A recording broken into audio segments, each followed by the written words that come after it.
dead, 14 others injured, all from a violent weekend in Savannah with 5 separate shootings since Friday. And it ended with a mass shooting near Ellis Square in downtown that left 11 people shot. Police and city officials are promising a response. WJCO 22 News' Andy Cole joins us now in studio. Andy, give us a perspective. Tell the audience really why this matters, because this happened in the heart of the tourist district. Yeah, Greg, well, take a look at this map behind me right here. This is Ellis Square. This is where the shooting happened last night. It's right real close, probably about 2 blocks south of Bay Street, a very popular area, very close to several bars. This afternoon, city officials standing defiant against a recent uptick in gun violence.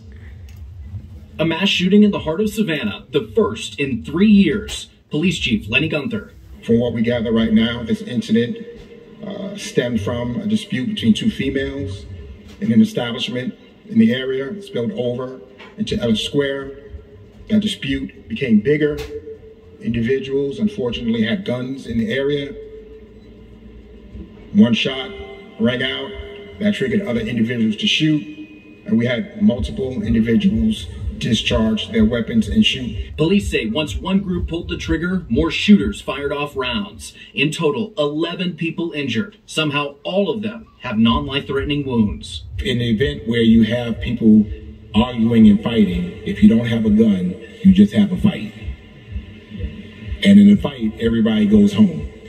If the gun is involved, somebody goes to a hospital, or unfortunately, someone loses their life. We want to have more fights and less shootings.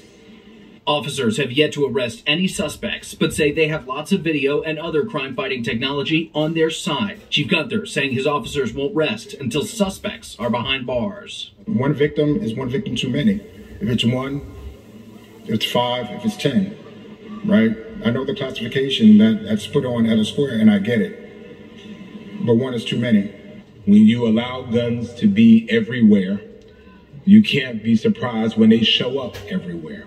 Mayor Van Johnson using the weekend violence to discuss Georgia's constitutional carry laws and the city's hotly contested gun storage ordinance. I hope that any of the guns involved in this, and particularly in these events, were not stolen from somebody's car. I think for us, the city government has a role, and we don't walk away from our role in public safety. Mayor Van Johnson also referencing Tuesday's primary election, saying, quote, "We need people who are going to prosecute crimes, and we need judges who are going to sentence them harshly." Several judges and 2 Democratic candidates for Chatham County's district attorney are competing in Tuesday's primary. I also asked Police Chief Lenny Gunther whether or not they'd be bringing in additional patrols this upcoming Memorial Day weekend because of this weekend's violence. He told me they don't anticipate that, but say they and staff will be ready. Greg? And let's put this in perspective for folks watching us right now.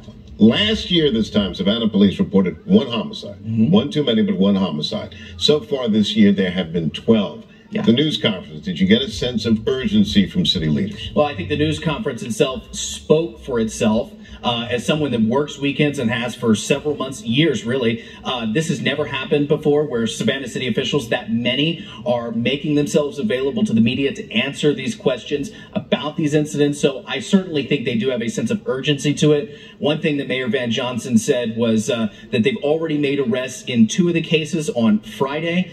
They've made 2 arrests in those, and they hope that as time goes by, they will arrest the rest of the suspects. Greg? Andy Cohen reporting live in the studio.